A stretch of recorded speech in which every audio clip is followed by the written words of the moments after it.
So, generative AI is here, and the classroom has become its biggest battleground.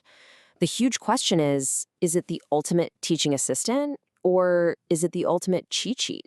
Well, the OECD just dropped a major report trying to answer that exact question. So, let's break down what they found and what it really means for the future of learning.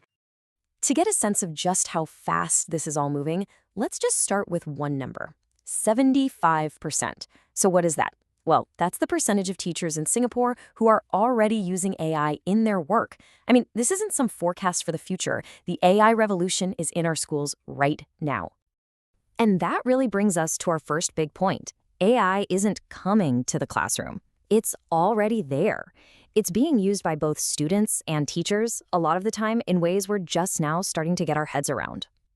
And here's the thing you've got to realize. A lot of this is happening under the radar. Students are jumping on these tools all on their own to look things up, to make sense of complex topics, and yeah, even to get a head start on drafting their assignments. This creates a whole new world for educators, one that's filled with some incredible potential, but also some pretty serious challenges.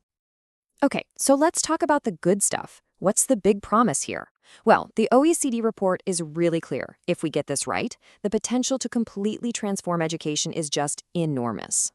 For students, the possibilities are a total game changer.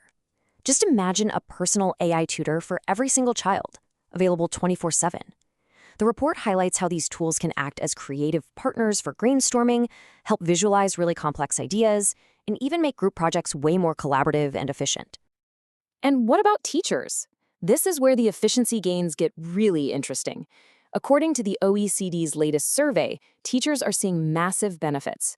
They're automating all that tedious admin work, they're adapting materials for students with different needs, and they're fine-tuning their lesson plans. It's all about working smarter, not harder. And look, this isn't just a feeling people have, we've got hard data. For instance, a study in England found that science teachers using AI cut down the time they spent on planning and prep by 31%. Just think about what a teacher could do with that extra time. More one-on-one with students, more creative lesson design. The potential is just huge.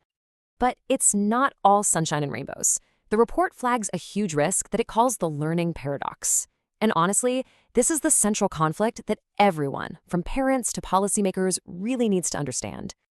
This slide asks the single most important question right now.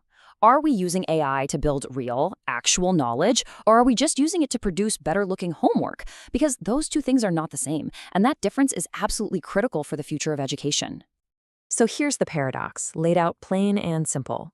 On the one hand, GAI can absolutely help a student hand in a more polished essay or a more complete project. That's better performance. But, and this is a big but, it can do that without the student actually developing the underlying skills of writing or researching or critical thinking. And that is worse learning. Now, what's really interesting here is the why. You see, learning isn't just about getting the right answer. It's about the struggle, the effort, what the report calls metacognitive engagement. That's the mental workout that actually forges understanding in our brains.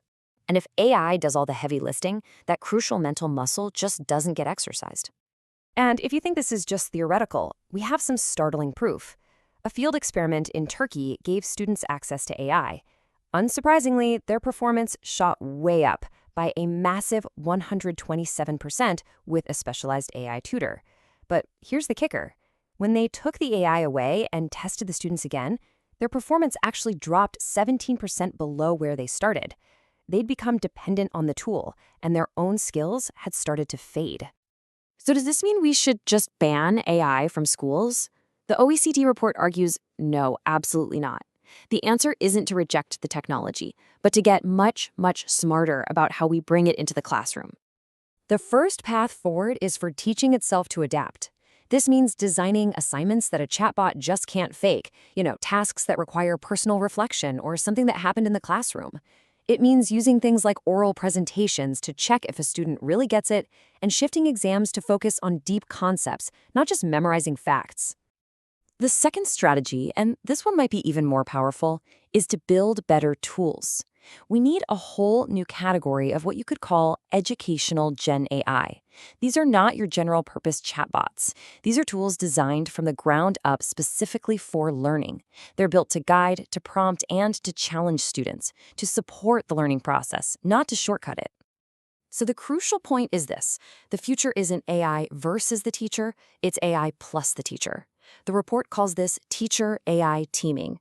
The idea is that the AI can handle the data, the personalization, maybe some first drafts, but the teacher's professional judgment and that essential human connection, that remains at the absolute center of everything. So where does all of this leave us? Well, we're at a really pivotal moment, and the choices we make right now are going to shape the classroom for decades to come. All right, so what are the big takeaways from the OECD's analysis? First, just dropping general-purpose chatbots into the classroom can be pretty risky for real learning. Second, the future is all about purpose-built educational AI, tools designed to guide, not just give answers. And finally, we're still in the very early days of all this, and we really need more research on the long-term effects.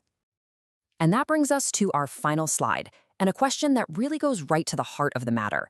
If a machine can instantly provide any piece of information, what are we even teaching in school anymore? The challenge now is to redefine education, to move beyond just knowing things and toward mastering the skills of critical thinking, creativity, and collaboration.